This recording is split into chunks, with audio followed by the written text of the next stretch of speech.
You're listening to the Beans and Dice podcast, a podcast about how we game. Hey, welcome back. I'm Carlos. And I'm Rob. And we are the Beans and Dice podcast. We're back. It's been a couple weeks since we last recorded. Had a lot of gaming going on, so kind of brief you on that and see how we're doing. We just finished a game of Pandemic Legacy. Season 2. Season 2. Yeah. What month are we on? We in May? January, March, April, First month of May. Yeah, we actually just lost the first try in May, so we'll be trying the second round in May coming up. We've lost a lot. Yeah, we're about 50% now. I think we've lost about half, and we've won about half. We won our first 2, so we were feeling good. We were thinking the game was maybe a little easy, and then punched us in the face a couple times, and we lost a couple in a row, and then I think 3 in a row. It was either 2 or 3, and then we won 1 and then lost. Because if we lost this next one, something would trigger on a 4 in a row loss. So I think this was like the do or die moment. We didn't want to have to open up that box of you failed 4 times in a row. So it was 3 losses. Some of us a little more eager to open that box than others, but I do like opening new boxes and ripping up cards. New content, yeah. I gotta say, Pandemic Season 2 is not Pandemic Season 1 at all. No. This is a very hard game. Yeah, and I think I kind of heard a little bit about that before we started, that this Season 2 kind of assumed that you had maybe either played through 1 or that you had played a little more of the base Pandemic, and that this one was going to be a little more challenging. So it's still a good story. It's definitely different than the first one. It's a different mechanic. So instead of regular Pandemic where you're pulling stuff off the board, in this one you're trying to put stuff on the board. So it's kind of backwards, but same general mechanics. But I'm liking the story so far. I have not figured this game out. I sit down, we lay the board down, and of course, no spoilers, and then I look at it, and I just stare at the board, and I have no idea what to do. I have no clue what to do. It's definitely different. I always pray that I don't get to be picked to go first, because then the pressure's on me to set the tone for the rest of that game, and I have no idea where to start. I haven't been able to grok how to win at this game. Yeah, I think we're pretty close to a 50% win-loss, and I think for Season 2, that seems to be what I've heard is kind of more the norm. In the first one, we won more than we lost for sure, and but that's Pandemic. I mean, we've played a lot of Pandemic. Yeah, so I think we came into this one maybe thinking it was going to be more like 1, and maybe be the same skill level, the same difficulty. And this beer and pretzels night. Yeah, right. Just hang out, relax. That's how I approach it. Yeah, I think this one's definitely a step up. It's a little more thinky, and it may be just because it's different than the regular Pandemic, and so it's going to take a little while to get all the concepts and all the procedures and the steps and how we want to do stuff. So, but yeah, definitely enjoying it. We've got a group of 4 of us playing, and we're trying to do every week or every other week at the longest. It took us, a year and a half to get through Season 1, so we didn't want to do that again this time, so we're going to try to knock this out maybe 6 or maybe 8 months at the most just to get this one done, but yeah, definitely enjoying it so far. I'm glad I said yes to Season 2. Season 1 was good. This has been fun. And in the news, we have heard now that they have kind of officially announced a Season 3. There's no title to it yet, but there was some box art that came out that had a new cover for the next Pandemic, and so we don't know any details about that yet, but after quite a long layoff, it's been a couple of years, they didn't make one. I think people started thinking that that was it. It was just going to be Season 1 and Season 2, but now it looks like a Season 3 is coming, so we definitely want to try to finish this, and then we can talk to the guys and see whether they're down for Season 3 when it comes out. So, yeah, it's been the same group so far. So it's Rob's dad, Bob, and our buddy Mikey. Yep. We've been, it's going to be almost 2 years now. Yeah. Playing season 1 and Season 2, yeah. Legacy Pandemic. So that's a good dedication. Yeah. We had a game day this past Saturday, 2 Saturdays ago. 2 Saturdays ago. Yeah. 2 Saturdays ago. Probably our biggest turnout for our Facebook game group. Yeah, about 3 months ago, we decided to, our group, as we discussed in our last podcast, has been a growing group, and we're up to about 40 people in our Facebook group that can get together on any particular night. A few of us will get together here or there. Somebody just posts that that they're available or they want to play a game, and we jump in. But we've started, this is our 3rd month now. It's about 3 months ago, George set up the recurring meetup every first Saturday. Yeah, every first Saturday or every first weekend of every month. We do it at Armada Games in Tampa. And the first week we had 12 people show up on the Saturday. I was there for 13 hours. I went from noon to 1 in the morning and made a marathon out of it for myself. People kind of came and went as they went, but we had a total of 12 throughout the day that came through. The following month we had 13 that showed up. That one I was only there for 7 hours, so I didn't marathon that one. And then this last one, we were surprised. I think we ended up with 21 people that showed up throughout the day. It was more than 21 people showed up. Yeah. There was a lot of gaming that day. Yeah, we played a lot. Do you want to talk about some things that you played, or? Oh, yeah. I had baseball with the kids that morning before, so I was a little bit late getting there.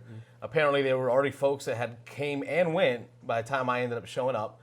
But I stayed for the afternoon all the way to the evening. I played, introduced some players to Blitz Bowl, which is the Barnes & Noble exclusive from Games Workshop.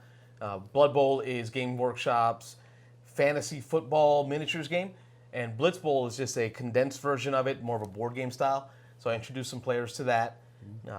I played Court of the Dead with Nicholas. David brought it. David kickstarted it. It had shown up. He did all of the upgrades. So you got all the metal coins, the beautiful figures to go with it. He already started painting everything, so the thing was gorgeous. Yeah, I saw. And let me ask you about that. I mean, I didn't know anything about that game. I didn't play. I had to step out for a couple hours while y'all played. But what did you think of the game? You know, okay, so it's a beautiful production, Yeah. right? It's a Kickstarter. It's minis, lots of minis. It's an area control, almost like I'd have to put it like Blood Rage or Rising Sun-ish. But it also has a drafting mechanism where you're drafting the members of the Court of the Dead. So you're playing these mourners in the abyss, almost like a hell-like Hades area, and you're using the influence of these members of the Court of the Dead to use ether to take control of areas, to appease the heaven and hell, and battle each other for control of locations. I think the IP is something that's already been out there. It seems to be a popular IP. I'm not familiar with it. I'm sure if I was more familiar with the IP of it, I would have loved it even more. I found it to be, I'd rather play Blood Rage. Yeah, well, it's hard to beat Blood Rage. I mean, that's a popular one. Blood Rage has got that good balance between, it's got several mechanics, obviously kind of the area control, you got card drafting, so there's a lot of good things in Blood Rage. And Blood Rage is straight competitive, where Court of the Dead is a semi-cooperative, because although you're battling for control of areas on the board to be able to get figures to control those areas, and you're trying to stop each other, if you're placing too many figures on the board, you move up on this track, this I can't recall the name of the track, but if the track gets to a certain level, everyone has to start rolling dice to see if they lose figures that are on the board. So you want to take control of areas, but not be too greedy or put too many figures out on the board in one turn, or else you anger the track and it just comes down on everyone. Okay. But then you also have to work together to take your ether, which is your resources that you have, to feed it to a portal that sends it to heaven. It's like appeasing them. So you have to kind of almost like the troll in Champions of Midgard. You know, we have to hey guys, we got to work together because we don't want that track to go bad. So how much are you going to give? And then you blind bid a number of ether from your hand, and everybody reveals at the same time. And that's how you can tell, did you get enough to not trigger the bad track on the left side of the board. That's an interesting mechanic.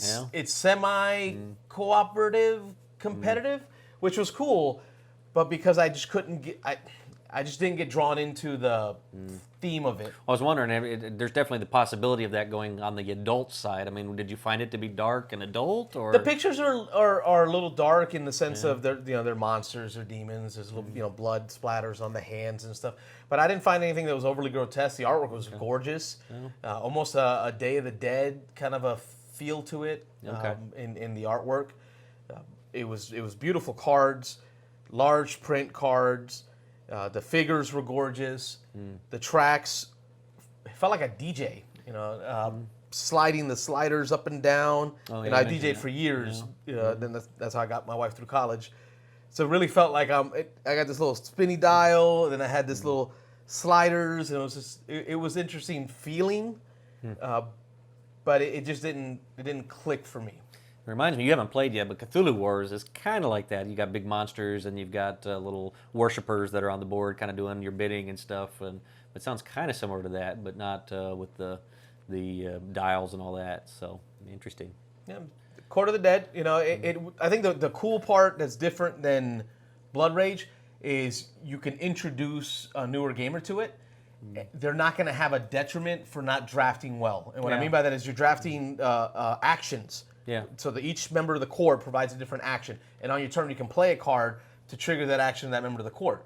Right. So after you go around, and everyone plays all their actions, and we redraft again, we're redrafting that same set of cards. Right. So now maybe you didn't draft so well the first time, but you saw how others used those cards, and you have an idea of what you want to draft now. We're drafting the same cards. Unlike Blood Rage, if you get a bad draft early on, it might hamstring you for the rest of the game. So it is easier to introduce new gamers to it. Okay, yeah. So that was a nice mechanism. Yeah, Blood Rage definitely has that. Once you learn the cards, you're definitely at an advantage. So, okay, interesting. I know before you got there Saturday, I had a chance to play, and I mentioned this in our last podcast, Seventh Continent. That's one I'd been looking forward to for quite a while, and I definitely liked it. I'm looking now at buying some of the expansions that they've had out recently on the Serious Pulp website. But yeah, I was impressed. I knew I was going to like it just because it seemed to be my type of game, just from what I knew about it. And I know it's immensely popular. There's large groups of people in the gaming community who that's one of their top favorite games. And we played through the first curse, and we actually made it fairly deep into it. We played was 5 of us. 4 of the players were new, and we got about 3 hours into it with about, probably an hour longer than it should have been with learning. How many hours? About 3 hours. We played about 3 hours, and we made it pretty good. It felt like we were a pretty good way. We ultimately did succumb and didn't beat the curse. That's the whole point of it, is they've got different curses in the different expansions. Each one introduces a new curse, the smaller expansions. And all you're doing is trying to beat a curse. You're exploring tiles. It's all about choosing a path to go off of this tile in a certain direction, and then there's a box of random tiles, and you pull up. They are numbered, so they do get more difficult. There's level 1s, 2s, 3s, 4s, I think all the way up to 9. And so as you get into the further away from the core tile, they get more difficult, and you run into different things. But it was a really good time. It's exploration. Reminded me a lot of, I haven't played it yet, but I know a lot about like Robinson Crusoe, where the game does a little bit of punching you, and you're just trying to survive, and you're trying to just make it to that next tile. You're trying to discover that next thing. So if you're not into a game that really is going to try to punch you down and you're having to get back up and do that kind of thing, it can wear on you a little bit. But I really like the exploration. Was really neat. You work as a team. It's a complete cooperative, so you're making decisions as a group. As long as you're all on the same tile, when somebody takes an action to try to explore something, people decide whether they want to be part of that action or not. So one person becomes the quote-unquote leader, and they say, I'm going to be the leader, and I'm going to go look in this cave. And anybody who's on that tile can then each one by one decide, I'm going to go with you or I'm not. And then when you go into the cave, sometimes there's something that happens to everybody. It'll say everybody that was part of this exploration group suffers a negative effect. Sometimes it's just the leader. We'll say the leader, a poison arrow comes out and hits the leader of the group. So whoever elected to be the leader that time will just take the negative effect or whatever. So, but a really good game. I really liked it. I'm going to definitely play a lot more. It's definitely known for being a big solo game. It's one of the top solo games right now. And I could see myself, I'm not much of a solo gamer. I own several games behind me that have solo variants, or some that are even made specifically for solo play, and I really don't ever solo play. But this is one that if I couldn't find a group that was willing to dedicate and to go through it, I think this is one that I could definitely see myself maybe soloing and just trying to beat a curse or two on my own. So it was definitely a good time. Out of the 5, I think I mentioned again, I think 4 of us were new to the game learning it, and all 4 of the people who learned it all said that they really liked it and that they would all be willing to play again. So yeah, it definitely says something when it appealed to, we had several different types of gamers in that group. It was myself, Barry, Mohammed, Mike was teaching, And then I think there was a fifth one of us there. I just can't recall a couple of weeks ago who that was. But again, yeah, really fun game. I heard something about the tiles or the artwork. There's like almost, remember those books that we bought at Dice Tower? That's right. Where if you're staring at the artwork, you can find clues to the situation. Yep, there's hidden things without any spoilers, but on one of the curse that we were working on, there was a tile that we put down, and on the land there was just real faintly a number written on it, and so it actually gives you a magnifying. It's a magnifying square that when you pull out a tile, you can kind of look at it, magnify it, and you can find little hidden things. And when we found that number, it actually had us replace a tile that was adjacent that we had already done with something else, and that gave us another route that we could go on to do something entirely different. I like that. Yeah, it was really cool. So, yeah. No. I also played, I think we played together, Downforce. Oh, yeah. It's my first time playing it. My first time as well. Oh, no, it was my first time, yeah. We played Formula D before. You own Formula D with a lot of expansions. And definitely. We both have, you got Thunder Alley first. Yes, yeah. And then that got me into it because it was a great racing game. Yep. So I've always kind of, ignored Downforce. I guess I was happy with the racing game I had. Yeah. But David brought it. And I always had heard that it was a lighter game. It was a family one. And so I've always, been a little more into the heavier games. And once we did Thunder Alley, I felt, before I had played Downforce, I felt that Formula D was light enough. I kind of thought that gave me that light fix. But as you're probably going to say here, playing Downforce, was definitely a family weight game. And that was really fun. But not in a bad way. Not derogatory at all. Yeah. More fun in a different way, because I know my car got pinned up early.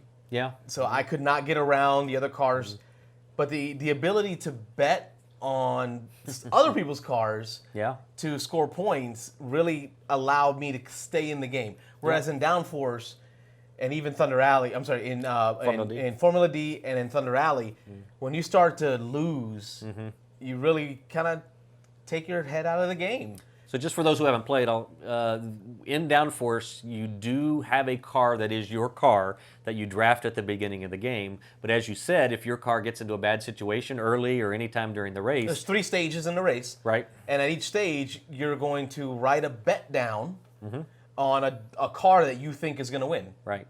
Doesn't have to be your car. Right.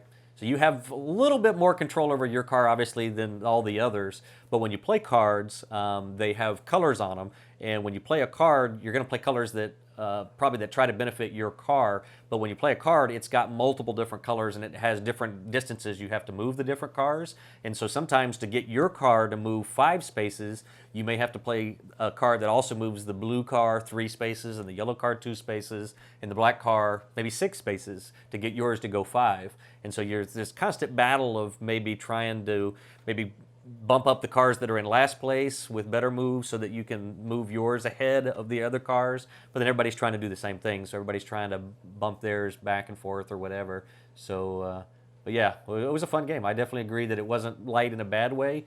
Definitely when I thought I could play with my family, No, I wanted to play with my family. I immediately walked around to the other side of Armada to see if they had it on the shelf, because if it was there, it was going to be an instant buy. Yeah. I got to recommend that. I haven't played Formula D since I purchased Thunder Alley, but I can see Downforce coming to the table. Oh, yeah. Yeah. Yeah, it's fun. Way before Formula D. And there's expansion tracks from what I understand. There's and then David he pimped out his game. Oh, yeah. He went and purchased all of the Mario Kart Monopoly pieces. Yeah. So instead of using just the regular open wheel car miniatures that come in the box, we had, King Bowser and, Donkey Kong and Mario and Luigi. Weren't you Bowser? I remember who I played actually. But it was cool because the cars matched the colors of the cars in the game, so we were it was easy to tell who was who. Yep. It was fun. It was a great game. I'm glad David brought that. Yeah, absolutely. And one other game I got a chance to play, I'm just going to throw a quick mention in that I had never played before. The last game I played that Saturday meetup was Vindication. Mike brought Vindication, and that's a game that I had heard about for months. And Mike really loves that game. I know he plays it a lot. And that looked intense. It was a lot going on. I would say. I mean, like I didn't want to. I wanted to say hi because I walked in right as you guys were playing it. Yeah. But in the way you guys were staring at the board, I just kind of just tapped the shoulders. Hey, Rob, I'm here. It's definitely a thinky game, and it's definitely a game that if you've played it a couple of times, you've got a leg up on newcomers. There's a lot going on. There's a lot of tiles in it that do different things. You're kind of moving around and visiting different locations. And most of the tiles, there's 2 of them. And so they come out kind of randomly. So sometimes they'll come out bunched in one area. Sometimes they'll be across the board from each other.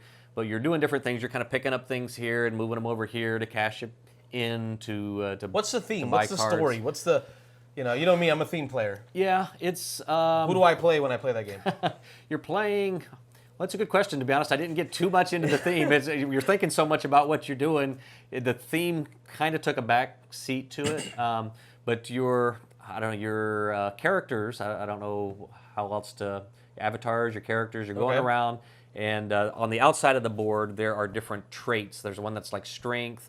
There's one that's knowledge. And one of the actions you can do, I think, at the university or at the one of the tiles you can go to allows you to place influence cubes in different of those traits, and then other cubes you're going to then cash in. Once you've gotten 2 or 3 of those cubes on a particular trait, you can go to another location on the board to then pick up your cubes and cash them in to be able to do something. Sometimes it's drafting a card that gives you an avatar or a player, a minion basically, that then allows you to do other things like give you extra movement, or well, actually that's movement's a little different, but they give you characters who allow you to break some of the normal rules of the game. Okay. And so you're getting those are worth victory points. Am I battling anyone? Not directly. There is a tile on the board that allows you to battle monsters. So there's a monster deck. One of the decks that you can go through is kind of a monster deck, and you can go and beat them for victory points.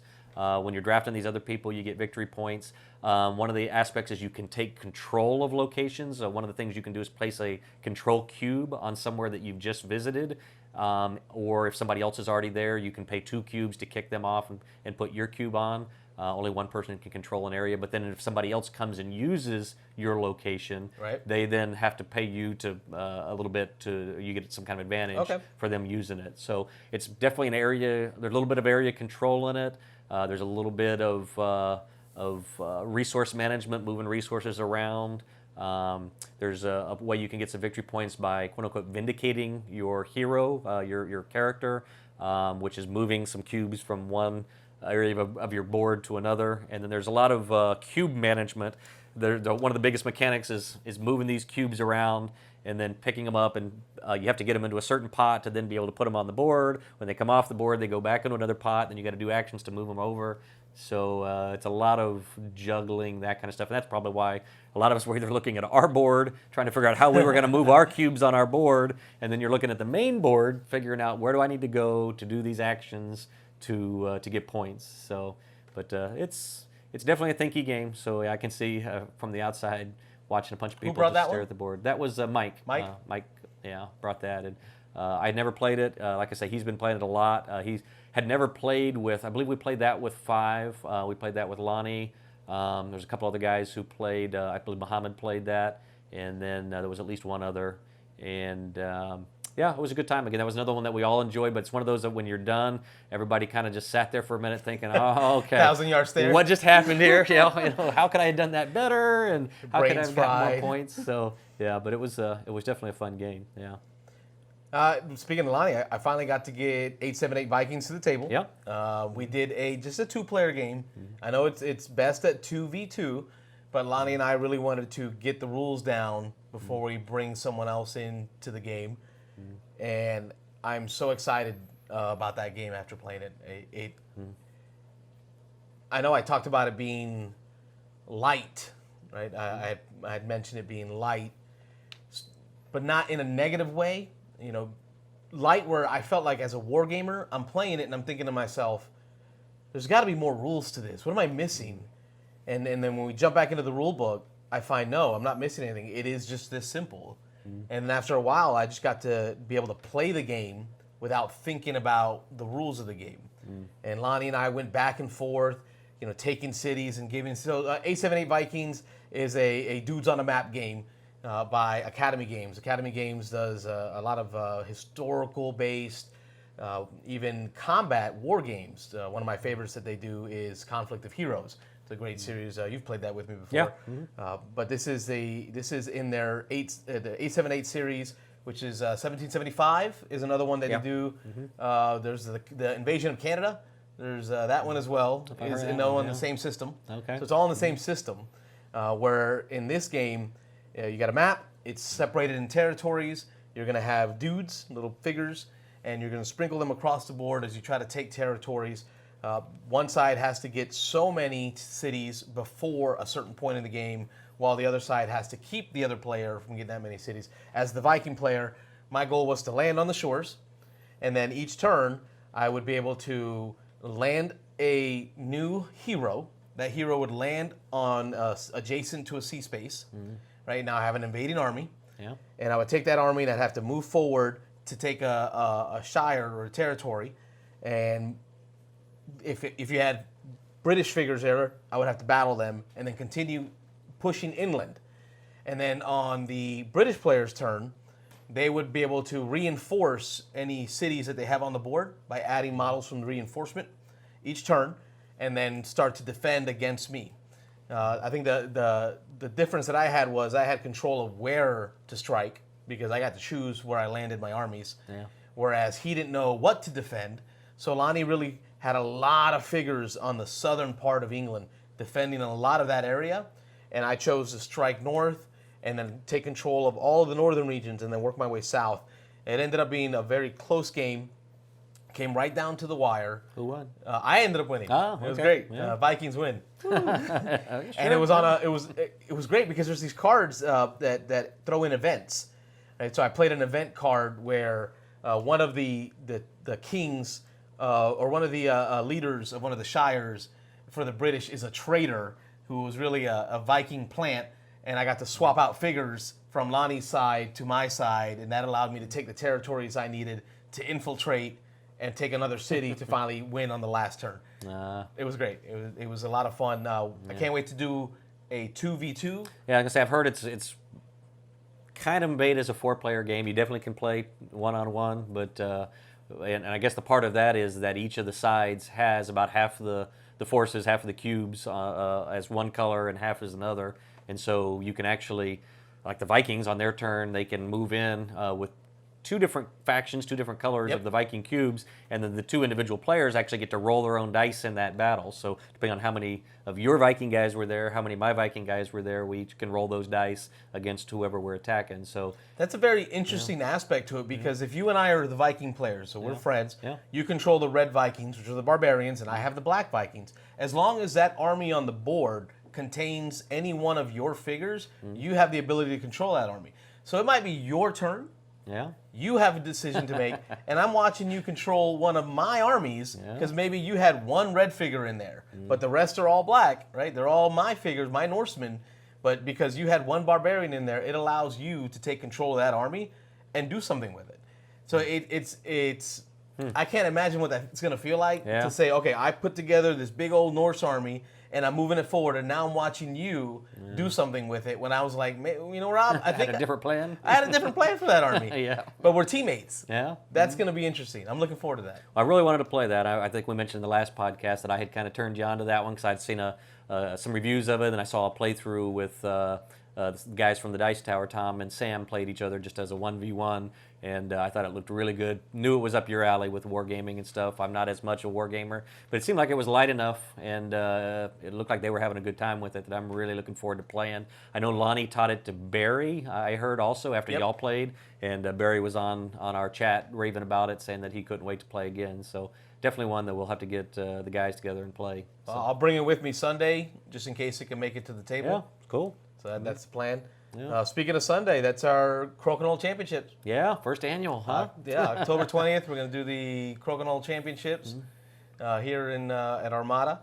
Yeah. I got a big Crokinole board. And so you picked up a board, what, about a little over a year ago, maybe? About a year ago. Yeah. And so everybody in the in the group has been using your board. So The plan is, we'll do a double elimination bracket. Whoever shows up will play double elimination. Final winner is going to get their name put on a metal plaque. That metal plaque will get permanently adhered to the board. On the side of the board. So each year, we'll continue to add to that board. So those names will be there forever. We can do a little Crocodile tournament. Yeah. I plan on bringing some Blood Bowl. I've got one of the guys on the Armada chat has offered to continue to teach me. I'm getting some learning games in for Blood Bowl. Cool. And then I'll bring 878 Vikings if we can do that in the evening. Yeah, definitely make a day out of it. Yeah. And then we have our next meetup the following Saturday. Right. It's the first Saturday of November. We're going to do, I think we're calling this one the Manatee Meetup. Yeah, George has been putting a animal theme, Florida animal theme on each one of them. So I think we had, Flamingo? Flamingo, definitely. We had squirrel. Oh, yeah, that was kind of a weird. I think it was the first one. Weird first one was choice, squirrel. And then flamingo. And then now we're doing manatee. Manatee, yeah, that's it. That's the name of this one. So looking forward to it. Yeah, absolutely. On that note, we will see you out there. Yeah, keep aiming and everybody have fun. Thanks for watching. Thanks for watching.